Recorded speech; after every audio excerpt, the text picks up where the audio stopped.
amin pong ipaparating sa inyo na ito pong ating ginagawa ay hindi ho ito pamimersonal, kundi atin pong binubuksan ng malawak ang kaisipan ng bawat tao. Kaya atin pong pagbuksan ang ating mga kaisipan at timbangin po natin ang ating mga nalalaman at ang ating mapapakinggan sa hapon na ito. Sapagkat hindi ho sapat ang ating pagkakilala or kilalang natin or sa madaling sabi, kilala lang natin ang ating Panginoong Hesus, subalit hindi niya alam or hindi natin alam ang kalooban ng Diyos sa ating mga buhay. Kaya nga ating itong tinatalakay ang patungkol sa tinatawag na batas pangkalusugan, sapagkat kasalanan po sa Diyos na pagkatayo ho ay makiapid, sapagkat ang lahat ng mga bagay sa balat ng lupa, particular pagka hindi natin iningatan ang ating mga katawan, ito ho ay kasalanan sa Diyos, particular sa mga tao na mga mananampalataya na nasa iba't ibang mga relihiyon na nag-aaral ng salita ng Panginoon. Kaya nga kung ating babasahin ang aklat ho ng 1 Corinthians chapter 3 verses 18 to 20, at gayon din sa unang Korinto or 1 Corinthians chapter 6 verses 19 and 20 or 18 to 20 pa rin, na mapapansin natin dito na itong ating katawan ay hindi ho ito natin pagmamayari. Sa lahat ng mga tao na nagsasabi na sila ay tumanggap kay Kristo at nagtamo at nakatanggap ng pagliligtas ng Panginoon, ay ang ating mga sarili ay hindi natin ito pagmamayari. Bakit? Sabi ng Panginoon, itong ating katawan ay binili na ng Panginoon. Ibig sabihin, sabi po ng talata, luwalhatiin ninyo ang Panginoon sa pamamagitan ng inyong katawan. Sapagkat itong ating katawan, mga kapatid, ayon sa talata nating nabasa, 1 Corinthians chapter 6 verse 18 to 19, ay templo ho ito ng Diyos, no? Nasa atin or nasa tao ang banal na espiritu. Ito yung mga tao na tumanggap sa ating Panginoong Hesukristo. Kaya sa mga nakikinig sa hapon na ito, anuman ang relihiyon mo, born again ka man, Pentecostal, ay kayo po'y aming inaanyayahan na inyo po itong pakinggan ng mabuti at inyo po itong itimbang or pag-aralan kung ang aming sinasabi ay sinasabi nga ba ng Bible. Sapagkat mga kapatid, mga kaibigan, uulitin ko, hindi ho sapat na kilala lang natin ang ating Panginoong Hesus sa pangalan, kundi ang gusto ng Diyos sa atin na alam, bukod sa alam natin or kilala natin ang ating Panginoong Hesukristo, ay alam din natin ang kalooban ng Diyos sa ating mga buhay. Kaya naman mga kapatid, mga kaibigan, ang atin pong pag-aaralan, ito po ay may pinamagatang nilinis na ba ng Diyos ang lahat ng mga nilalang, kaya pwede na itong kainin. Mayroon pong question mark. Ito po yung ating pag-aaralan at ito po ay may kinalaman patungkol ho ito sa health laws, no? Or batas pangkalusugan, sapagkat sa Bible ay mayroon po ditong tinatawag na 4 na dibisyon ng mga batas.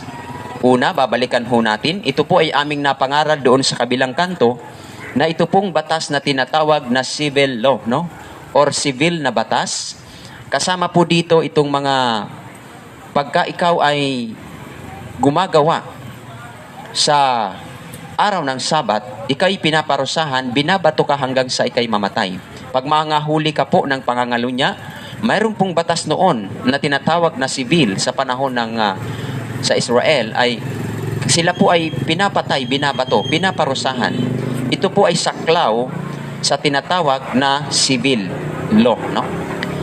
At yung pangalawang batas, ito po yung tinatawag na ceremonial law, no? Ito po yung ceremonial law na kabilang ho dito yung mga paghahandog ng lumang tipan ng bayan ng Diyos upang sila po ay mapatawad sa kanilang kasalanan, no? At yung pangatlo, ito po yung tinatawag na moral law, no? Natin na pong natalakay na ito palang 10 Commandments. Ito po ay tinatawag na moral law. sapagkat ito po ay kautusan or utos sa pangkalahatan. Hindi lamang po sa Israel or sa bayang Israel, kundi ito po ay para sa pangkalahatan. At yung ikaapat na batas, ito po yung ating tatalakayin na may kinalaman ho sa tinatawag na batas pangkalusugan or health laws. Sapagkat ito po mga kapatid, mga kaibigan ko, ay napakahalaga po nating malaman sapagkat mayroon pong 613 na mga batas na ayon sa Biblia. Subalit ito pong batas na pangkalusugan ay napakahalaga po ito sa panahon natin ngayon sapagkat uulitin po natin at atin pong nabanggit kanina na pagka atin pong sinusuway ang mga utos ng Diyos, particular, kasama po dito ang ating pag-aaralan, sapagkat kung ano po ang ilalagay natin sa ating katawan, hindi nating ingatan ang ating katawan, ito ho ay kasalanan sa Diyos. Sapagkat tayo ho ay binili ng Panginoon sa pamamagitan ng kanyang mahalagang dugo na ibinuhos doon sa cross. Kaya naman ating ngayong pag-aaralan, patungkol ho ito sa mga nilalang ng Diyos, no? Kung alin nga ba ang mga bagay na pwede nang kainin at mga nilalang na hindi na pwedeng kainin or hindi tinatawag na pagkain. Sapagkat sa Bible, mga kapatid, mga kaibigan, particular sa paglalang, sa Genesis, mapapansin po natin na walang masama.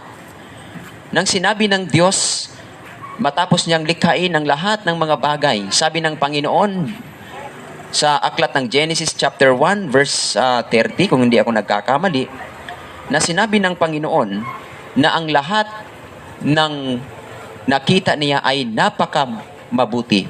Walang masama sa mga nilalang ng Panginoon. Subalit mga kapatid, mga kaibigan, kung ating pag-aaralan ang Genesis chapter 7, ito po ang panahon na kung saan ang Diyos ay nag-utos kay Noah na magpasok ng mga hayop doon sa arka.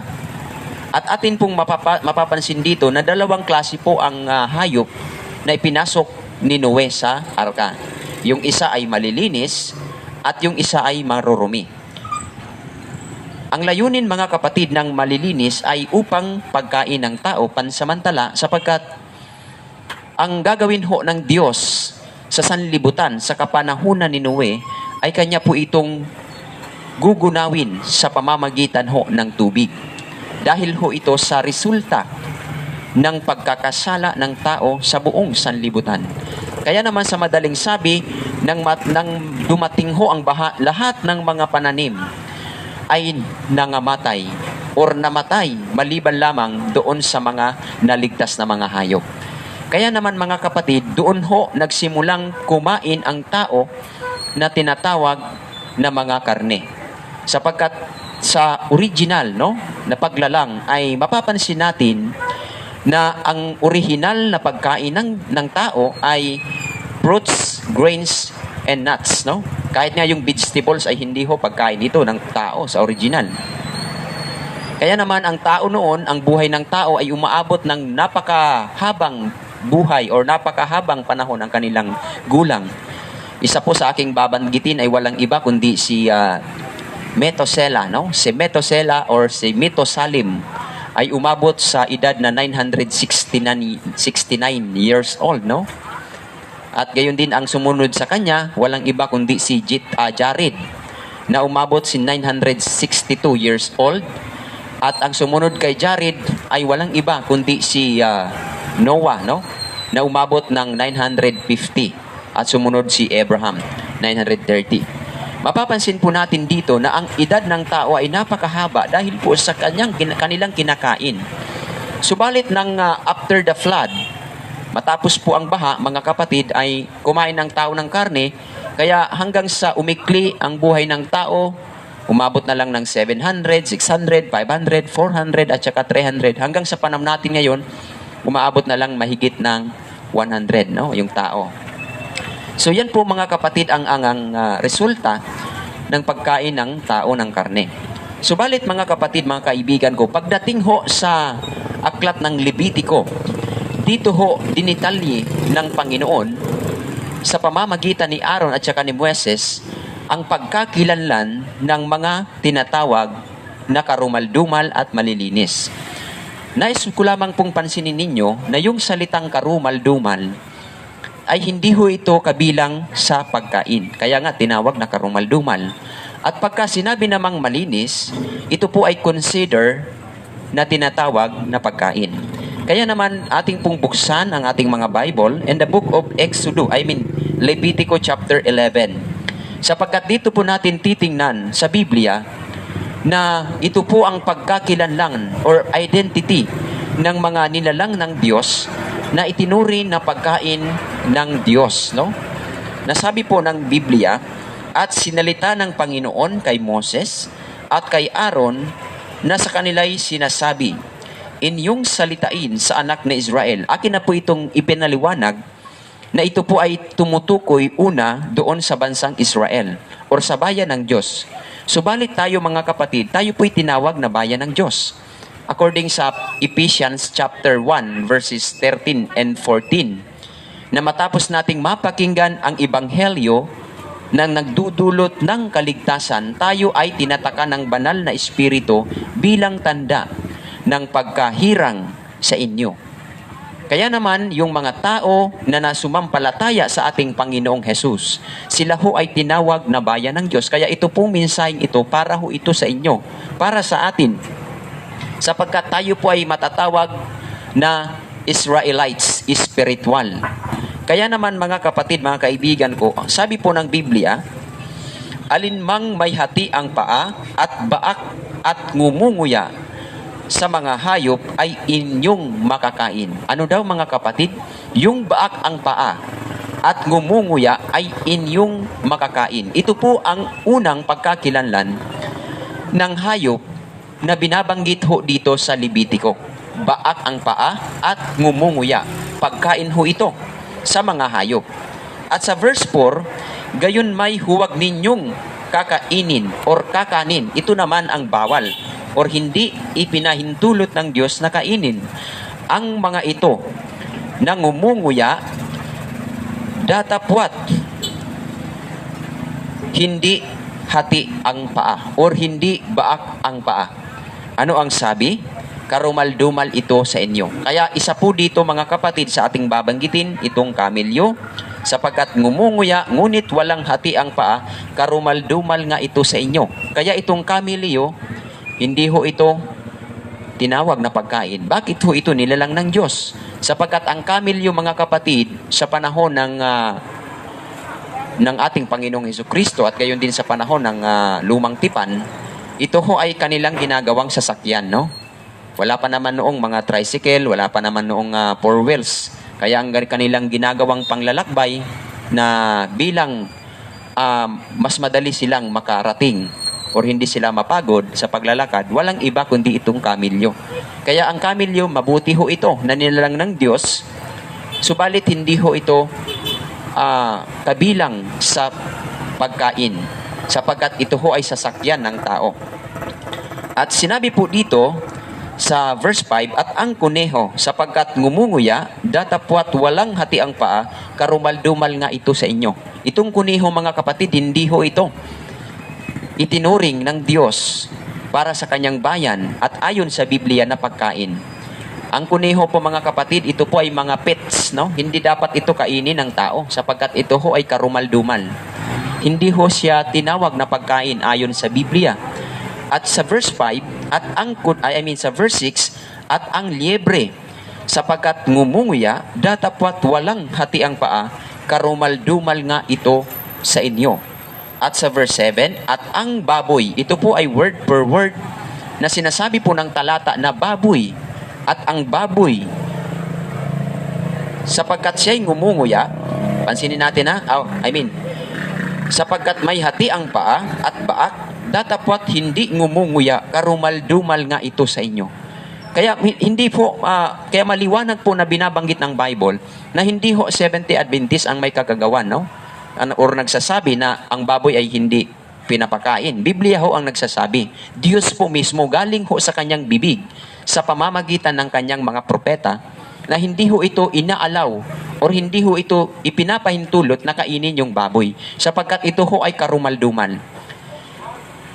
Kaya naman maliwanag na ang Biblia ay nagsasabi na kahit ang baboy at iba pang mga karumaldumal ay hindi ho ipinapakain sapagkat bukod ho sa Biblia, mayroon pong tayong natuklasan base po sa mga dalubhasa sa mga nag-aaral ng tinatawag na yung mga karne.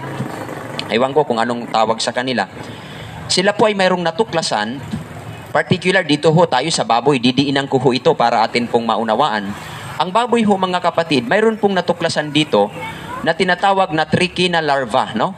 Itong trichina larva, ito po yung parasite or uod sa laman ng baboy na hindi ho mamatay-matay ng apoy. Kung hindi ako nagkakamali, mayroon pong 6 or 5 parasite. Subalit, yung 2 parasite ay hindi ho namamatay sa apoy. Maliban na lang kung masunog talaga yung laman ng baboy. So yan po mga kapatid ang binabanggit ng Bible. Bakit? Pagka ang tao ngayon na kumakain ng baboy, mga kapatid, marami pong namamatay, high blood, inaatake. Yan po mga kapatid ang kagandahan ng Diyos, ng Biblia, sapagkat ang Diyos ay napaka puno ng karunungan. At alam niya, sapagkat siya po ang nakakaalam kung ano ang mga bagay or mga nilalang niya na ipapasok sa ating tiyan. Magbibigay ho ako ng halimbawa, ilustrasyon ho ito. Buksan po natin ang ating kaisipan. Kagaya halimbawa yung motor. I-example ko po yung motor at saka yung kotse. Mayroon pong kotse na ang kaniyang dinalagay sa kanyang tangke para umandar ang kotse, mayroon pong krudo, no? Or diesel. Yung mga motor naman mga kapatid, mayroon po silang tinatawag, yung kanilang nilalagay sa kanilang tangke o pang umandar ay gasolina. So ang gumawa mga kapatid, alam niya kung ano ang ilalagay sa mga bagay na kanyang ginawa sapagkat siya po ang may gawa, no? Pagka ang motor mga kapatid, alam natin na ito ho ay para sa gasolina at ang ilalagay mo sa kanyang tangke ay gasolina para umandar, pagka nilagyan mo yan ng krudo, yan po ay masisira. Ang kotse naman na di krudo or di diesel, pagka nilagyan mo yan ng gasolina, masisira ho yan. Kaya tama lamang yung gumawa mga kapatid, mga kaibigan ko, alam niya kung ano ang dapat na ilagay doon. Gayon din sa atin na mga tao. Ang lumalang ho sa atin, walang iba kundi yung Diyos na makapangyarihan sa lahat, na gumawa ng langit at ng lupa sa pamamagitan ni Kristo, na siya ho ang nakakaalam ng lubusan sa ating buhay, at nalalaman po niya sa bawat isa sa atin bilang tao kung ano ang ipapasok mo at ipapasok ko sa aking tiyan. Kaya naman ito mga kapatid, pagka pinasukan natin ito, ang ating tiyan ng hindi pagkain at karumaldumal, ito po ay mapanganib. Bakit? Hindi ho natin sinunod ang instruction ng Panginoon ayon sa Bible. Kaya naman ngayon marami pong mga bata nang namamatay. Wala silang pagpipigil sa kanilang sarili, pakikiapid. Lahat ng mga kung ano lang ang kanilang ipapasok sa kanilang tiyan, kakainin nila. Kaya hindi na dapat nila masisisi ang Diyos. Kaya pagka ang tao'y magkakasakit, binabalingan ng sisi ang Diyos. Subalit kung titingnan natin ang Bible at pag-aaralan, wala dapat tayong ipagsisi sa Diyos. Bakit? Ang Diyos po ay tinuturuan ho tayo na maging malusog ang ating pangangatawan at hindi ho tayo maging magkasakit. Kaya maliwanag at malilinaw ng Bible na ito pong mga nilalang na nasa lupa na mga hayop, uulitin po natin, isa po yung baboy na paborito ng mga tao. Hindi ho yan pagkain. Ayon sa Biblia, mismo ho Diyos ang may sabi. At yung pangalawa mga kapatid, dito naman po tayo sa tubig. Sabi po ng Biblia, ang mga nasa tubig mga kapatid ay huwag niyong kakain yung walang mga kaliskis at walang palikpik. Hindi ho ito pagkain. Katulad halimbawa yung mga shells sa dagat. Sila pong mga nilalang ay napakabuti ho nito, no? Itong shells, mabuti ho ito. Nilalang po sila ng Diyos, hindi para kainin upang makatulong sa kalikasan. Yung mga alimasag, yung mga pusit, Sila po yung mga janitor sa dagat para malinis yung dagat, yung mga tuksin sa dagat, yung mga lason ay kanilang yung sinisipsip upang ang tao ay hindi malason. Yan po ang layunin or yan po ang dahilan kung bakit sila ho ay nilikha ng Diyos, hindi para kainin ng tao, kundi nilalang po sila ng Diyos upang makatulong ho sila sa kalikasan. Pero ang tao, mga kapatid, sila po ay nagsariling version sa kanilang kaisipan. Sila po ay gumawa ng kanilang sariling kautusan. Kaya naman ngayon, 2 tao ngayon sa sanlibutan, yung sumusunod sa kalooban ng Panginoon at nalalaman ang kalooban ng Panginoon na alam nila na ang mga bagay na karumaldumal ay hindi pinapakain ng Panginoon. At yung tao na matitigas ang ulo, na sila po ay gumawa ng sarili nilang version para mapagpunan ang kanilang pakikiapid sa kanilang sarili. Sapagkat ito pong pagkain ng anumang mga bagay, kahit karumal-dumal, ito ho ay pakikiapid sa mata ng Diyos. Kaya mga kapatid, ito po yung katotohanan ng Bible na dapat nating malaman bilang tao. Kaya naman mga kapatid ko, mga kaibigan, sa oras pong ito ay atin pong nililiwanag at Biblia ho ang may sabi na ito pong mga bagay na ito, mga karumal-dumal ay hindi po kailanman ito pinapakain ng Diyos sa mga tao. Pero sa tao, para po sa tao na hindi tumatalima sa Diyos, para sa kanila pagkain ho ito. Pero para sa bayan ng Diyos, mismo po Diyos ang may sabi, hindi ho ito pagkain. Kaya hindi po natin masisisi ang tao na para ito sa kanila ay pagkain, para sa kanila lang. Nakuha niyo mga kapatid ang gusto nating sabihin? Para lang sa tao ito. Pagkain itong mga bagay na ito or nilalang na mga ito. Subalit para sa Diyos, mismo po ang Diyos ang may sabi, hindi ho kailanman ito tinawag na pagkain. Ayon sa Bible. Kaya maliwanag mga kapatid, mga kaibigan, na uulitin natin, ang karumal-dumal hindi ho kailanman ito tinawag na pagkain ayon sa Biblia. At ngayon po mga kapatid, dadako na ho tayo sa ating question and answer, no? Nais ko lamang pong balikan itong katanungan ng ating kapatid na isang kaibigan natin na born again, na nilinis na daw ang lahat ng bagay. Kaya mayroon po tayo ngayong question and answer.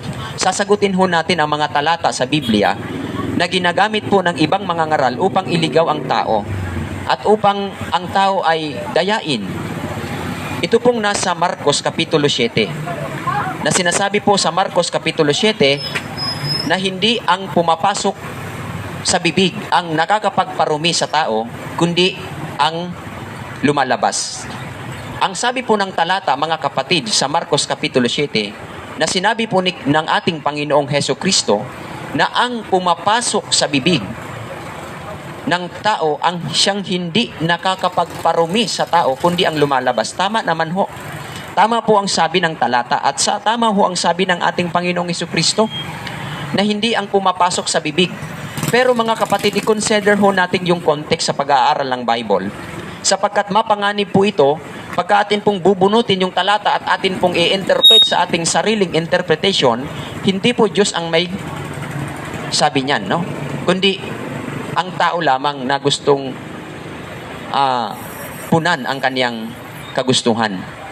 Kaya naman, ang sabi po ng Biblia, kung ating pag-aaralan, ang particular, the whole chapter of Mark chapter 7, na ito po ay sa dahilang ang mga Pariseo at ang mga eskriba anang makita nila ang mga alagad ng ating Panginoong Heso Kristo na hindi muna naghuhugas ng kamay bago kumain ng tinapay, kanilang itong sinabi na bakit ang inyong mga alagad ay hindi muna naghuhugas ng kamay bago nila kainin ang tinapay. Nilalabag nila ang utos ng ating mga ninuno or mga salit-sabing tradisyon.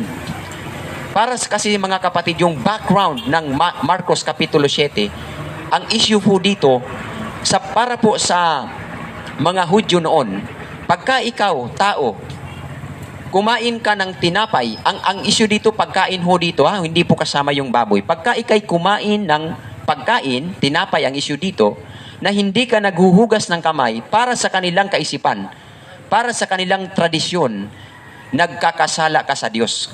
Yun po mga kapatid ang pinag-uusapan dito. Kaya naman, sabi ng ating Panginoong Hesukristo, ginamit ng ating Panginoong Hesukristo or sinalita ng ating Panginoong Hesukristo ang salitang hindi ang pagkain or hindi ang pumapasok sa bibig ng tao ang siyang nakapagpaparumi sa mata ng Diyos, kundi ang lumalabas. Tama naman mga kapatid. Subalit ang issue ay walang iba kundi tinapay. Paano ko nasabi mga kapatid? Hanggang ngayon, ito po'y nag-i-exist sa atin. Ito po'y isang halimbawa, no? Ito po'y bato, no? Kinuha ko lang po bilang ilustrasyon. Halimbawa, itong bato, kunwari ito'y tinapay. Tinapay po ito, ha? Mayroon po tayong kaugalian hanggang ngayon na pagka itong tinapay, pagka nahulog ho ito sa lupa, tapos pupulutin ng iyong anak, sasabihin mo kaagad sa iyong anak, huwag na anak, bakit marumi na yan?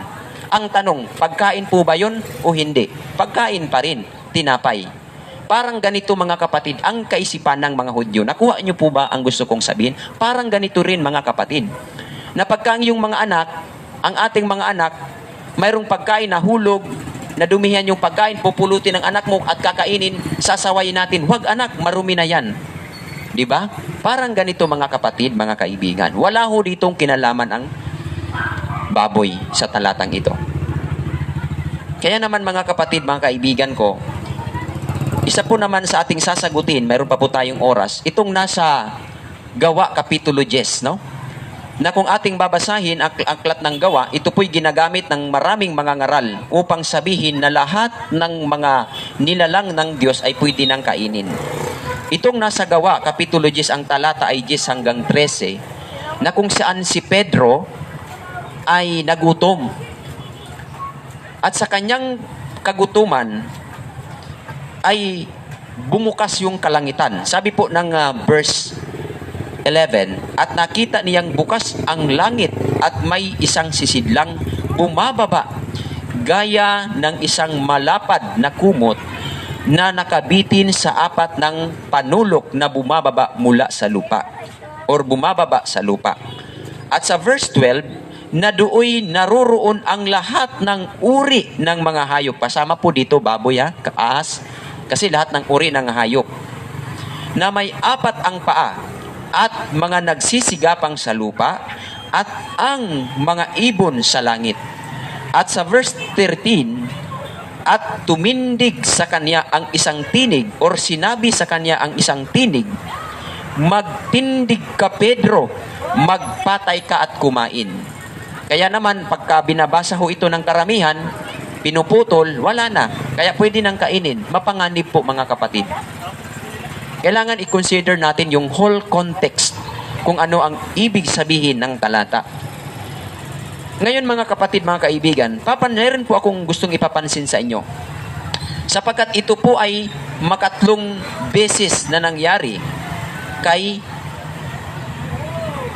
Pedro sa verse 16. Subalit mga kapatid, pansinin po ninyo ang verse 14. Sabi po rito, datapwat sinabi ni Pedro, pansinin natin na si Pedro, apostoles ng ating Panginoong Hesukristo, sumusunod ng ating Panginoong Hesukristo. Ano ang sabi niya? Datapwat sinabi ni Pedro, hindi maaari, Panginoon, sapagkat kailan may hindi ako kumain ng anumang karumaldumal o maruruming bagay.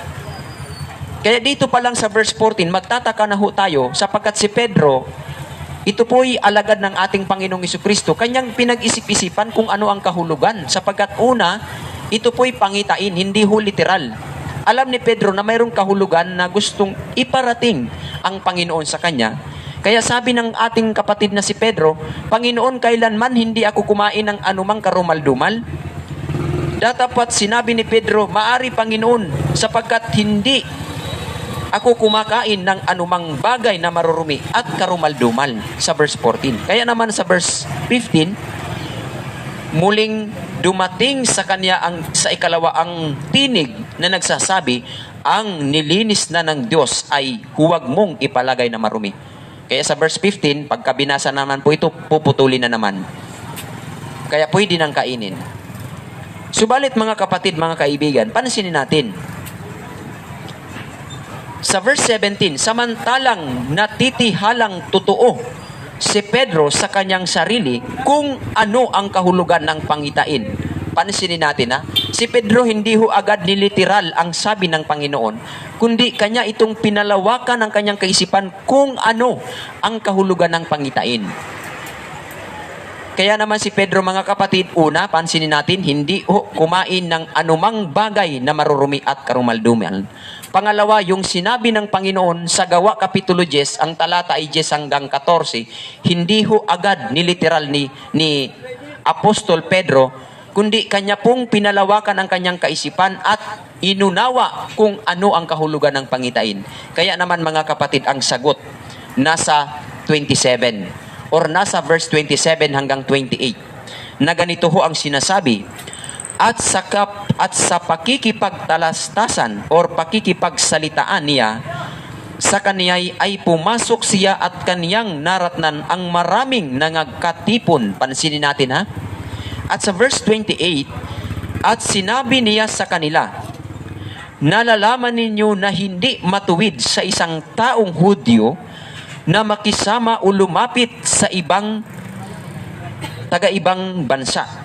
Gayon may ipinakita sa akin ng Diyos. Ano daw? Sabi ni Pedro, gayon may ipinakita sa akin ng Diyos. Ano yung pinakita sa kanya doon nang nagutom siya? Pangitain na iba't ibang huri ng mga hayop. Na ano ang sabi, mga kapatid, sa talata? Na huwag kong ituring na marumi o karumaldumal ang sinumang tao.